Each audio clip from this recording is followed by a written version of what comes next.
Bonjour et bienvenue à une nouvelle capsule éthérique de Montréal Hanté. Cette semaine, nous vous parlons de la Cinémathèque québécoise.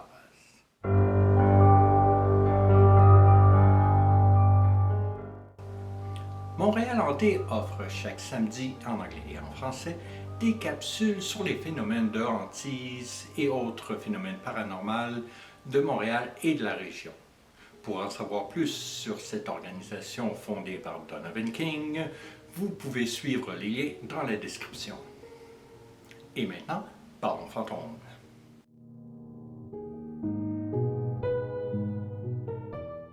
Occupant une ancienne école primaire catholique, la Cinémathèque québécoise est une bibliothèque de films où sont projetés une variété de films, principalement de réalisations québécoises. Distraction populaire dans ce quartier animé, l'établissement est fréquenté par des milliers de cinéphiles et touristes chaque année, hors pandémie. En dépit de l'atmosphère joviale qui règne dans le cinéma, il y a plusieurs rumeurs persistantes selon lesquelles le bâtiment serait hanté par le fantôme d'une jeune fille.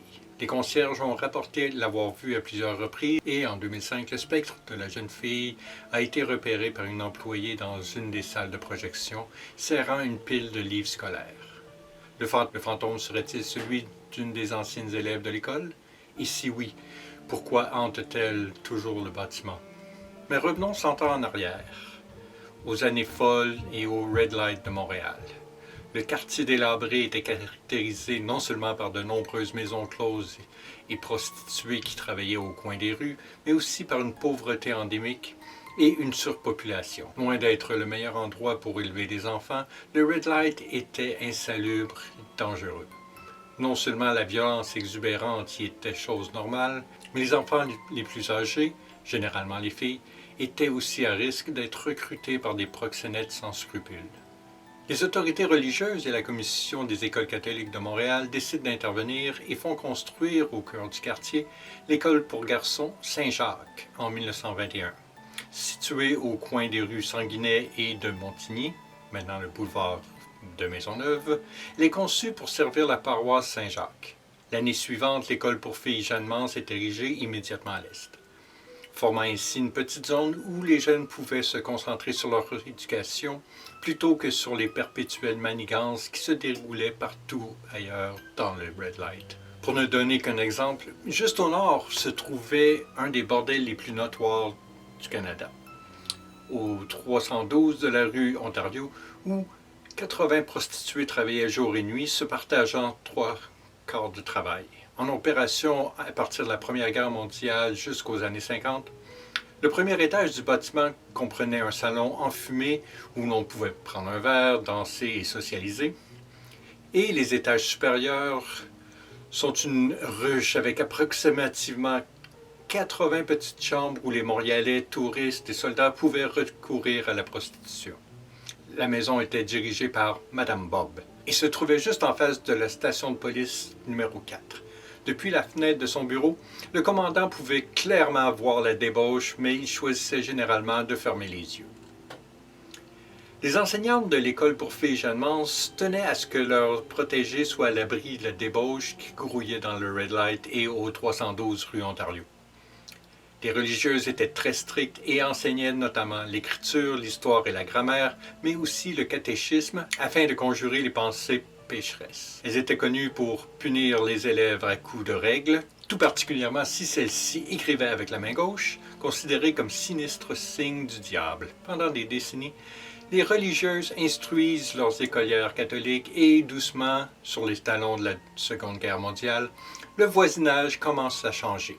Le Red Light commence à disparaître tranquillement, tandis que l'armée canadienne met de la pression parce que les soldats contractaient beaucoup trop d'infections transmises sexuellement, nuisant à l'effort de guerre. En 1968, avec la Révolution tranquille, le Québec passe à un système d'éducation laïque. Après 45 ans d'enseignement, les religieuses se tournent vers le travail social et l'engagement religieux. Elles troquent leurs habits pour des vêtements urbains et se mettent à travailler auprès des plus démunis.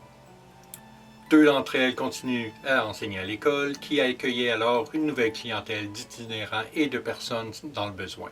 En 1978, les religieuses déménagent au collège Regina Assumpta sur le boulevard Gouin, laissant l'école pour filles Jeanne Mance vide.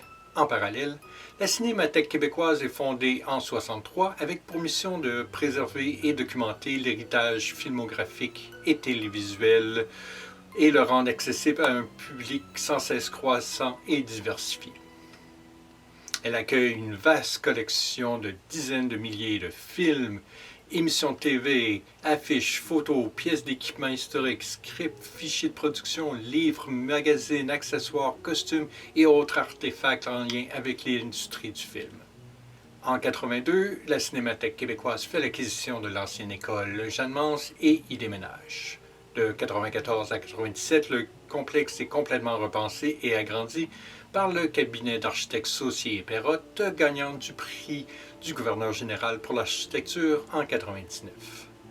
Tout semble aller pour le mieux pour la Cinémathèque jusqu'à ce que survienne un incident inexpliqué en 2005 et à la suite duquel de nombreux membres du personnel ont avoué se sentir profondément troublés. En octobre 2005 donc, le personnel de la Cinémathèque québécoise fut inquiété par un pic d'activité paranormale dans le bâtiment. On approche de l'Halloween et les observations étranges et inexpliquées deviennent de plus en plus fréquentes. Un soir, alors qu'elle se trouve dans une des salles de projection et qu'un film jouait, une jeune femme qui travaillait à la Cinémathèque québécoise comme contrôleur de billets voit entrer dans le cinéma le fantôme d'une petite fille serrant une pile de livres scolaires. N'en croyant pas ses yeux, elle enquête auprès des membres du personnel pour savoir s'ils avaient eux aussi remarqué l'esprit d'une écolière. Le concierge qui travaillait à la Cinémathèque à l'époque confirme que le fantôme a été aperçu à quelques reprises au fil des ans, mais il n'avait aucune explication quant à qui elle pouvait être, ni quant à la raison pour laquelle elle hantait l'ancienne école devenue Cinémathèque. Les rumeurs de la hantise continuent à circuler au fil des ans et en mars 2005, le journal 1-2-3 rapporte que la Cinémathèque québécoise est un des 5 sites les plus hantés du Québec. Au moment d'écrire l'article sur le site de Montréal Hanté en 2016, le personnel de la Cinémathèque québécoise ne semblait pas au courant d'une hantise des lieux. Interrogée, la réceptionniste indique que ceux qui ont été témoins du fantôme n'y travaillent plus et ils n'ont pas leurs coordonnées. Toutes les autres tentatives pour recueillir de l'information sur les phénomènes de hantise auprès des membres du personnel sont restées sans réponse. Mais d'autres pistes de recherche se sont avérées plus fructueuses. L'histoire est racontée en détail dans Histoire paranormale du Québec, un récit de 50 manifestations étranges qui ont eu lieu depuis 1950, compilé par Thomas-Charles Vachon et Héloïse Trinel. En effet, dans un chapitre intitulé « Le petit spectre de la Cinémathèque », les auteurs racontent toute l'histoire de ce fantôme. Apparemment, l'employée en question se prénommait Kate, et le soir de l'incident paranormal, elle travaillait pour un festival de cinéma expérimental. Elle était assise dans une salle presque vide, dans la section réservée au personnel, et regardait la projection d'un film étrange. Kate est somnolente, ses paupières sont lourdes. Sur le point de s'assoupir, elle remarque une petite fille entrer dans la salle serrant contre elle ce qu'elle pense être le programme du festival. Kate lui murmure de prendre un siège sans prendre la peine de vérifier son billet parce qu'elle ne veut pas déranger les autres cinéphiles. La petite fille ne lui fait pas attention. Interpellée, Kate lui fait signe de prendre un siège, mais en vain. À ce moment, le film devient très lumineux, l'écran rempli d'un effet de neige télévisuel qui éblouit la salle. Kate remarque que la lumière semble se diffuser à travers la petite fille, qui apparaît alors fantomatique et transparente. Elle se dit qu'il s'agit d'une illusion d'optique provoquée par le film et se frotte les yeux, mais la fille fantomatique est toujours là. Elle essaie donc de lui parler, mais aucun mot ne sort. Elle a l'impression que sa bouche et son corps sont paralysés. Interloquée, elle ne peut que fixer avec horreur la petite fille. Soudain, l'image fantomatique commence à disparaître et la petite fille se précipite vers un mur avant de se volatiliser. La paralysie de Kate disparaît instantanément. Sous le choc, elle cligne des yeux pour être sûre qu'elle avait bien le contrôle de son corps et est soulagée de constater qu'elle peut à présent se déplacer. Une fois le film terminé, Kate, profondément perturbée par l'expérience, allume les lumières et inspecte la salle. Était-elle en train de perdre la tête?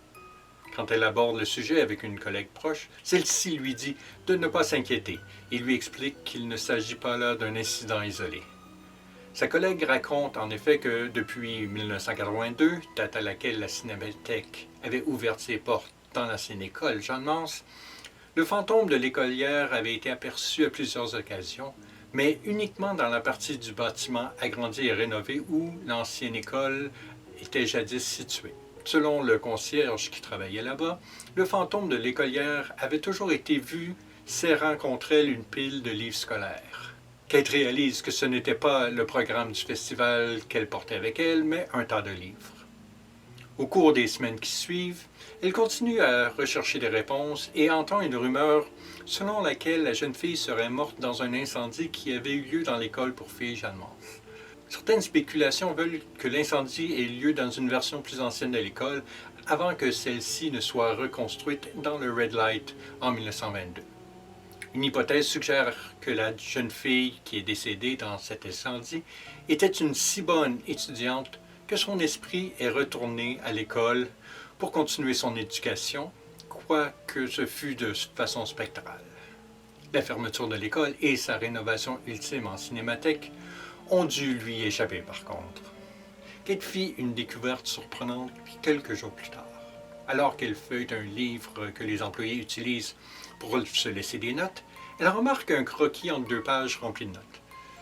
En l'inspectant de plus près, elle est stupéfaite de voir le dessin d'un fantôme d'une écolière dans le coin en bas, gribouillé au stylo.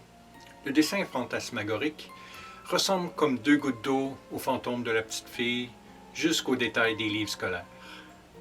Ce qui est encore plus dérangeant est le fait que d'immenses flammes remplissent le reste de la page. Kate suppose qu'il s'agit là d'un croquis d'un employé distrait qui aimait griffonner. Interrogé, l'homme explique que le dessin est le résultat d'une inspiration soudaine. En effet, il n'avait jamais entendu parler du fantôme, mais il fut poussé par une force mystérieuse à la dessiner, ainsi que les flammes, en détail. Quand Kate lui parle du fantôme et des rumeurs sur sa mort dans un incendie, son collègue fut profondément perturbé. Est-ce que le fantôme était rentré dans son esprit et l'avait incité à la dessiner? Kate ne rencontra plus le fantôme de l'écolière, mais selon les auteurs de l'histoire, bien longtemps après avoir quitté la cinémathèque, elle n'aurait pu oublier sa rencontre étrange avec le paranormal cette nuit fatidique d'octobre 2005. Personne ne sait s'il y a eu ou non d'autres observations du fantôme depuis. Dans d'autres nouvelles, possiblement en lien avec cette histoire, la Cinémathèque québécoise a fait l'objet d'une série de scandales. En effet, le 17 avril 2016, la presse publie un article alléguant que le célèbre réalisateur Claude Jutras aurait agressé des enfants aussi jeunes que 6 ans. En 1987, la Cinémathèque avait nommé sa principale salle de projection, salle Claude Jutras, en l'honneur du cinéaste, ce qui encouragea les rumeurs à dire qu'elle serait maudite et lança un débat quant à savoir si elle ne devrait pas rebaptiser la salle d'un nom moins controversé. On ne sait pas s'il s'agit de la même salle de projection que celle où le fantôme de la jeune fille aurait été repéré en 2005. Quoi qu'il en soit, jusqu'à ce que l'écolière fantôme ne fasse une autre apparition à la Cinémathèque québécoise, il s'agit là d'un conte fantomatique qui continuera certainement à déconcerter les Montréalais en raison des mystères qui l'entourent. Voilà qui était notre aperçu du fantôme de la Cinémathèque québécoise. Si vous avez fait la rencontre de ce fantôme ou d'autres phénomènes étranges à la Cinémathèque québécoise, n'hésitez pas à nous laisser un commentaire. Si vous avez aimé cette capsule, faites-nous le savoir en cliquant « Aimer », en vous abonnant et en activant les notifications pour ne manquer aucune de nos capsules. D'ici samedi prochain, je vous souhaite une bonne semaine et gardez l'œil ouvert, on ne sait jamais ce qui se trame à Montréal.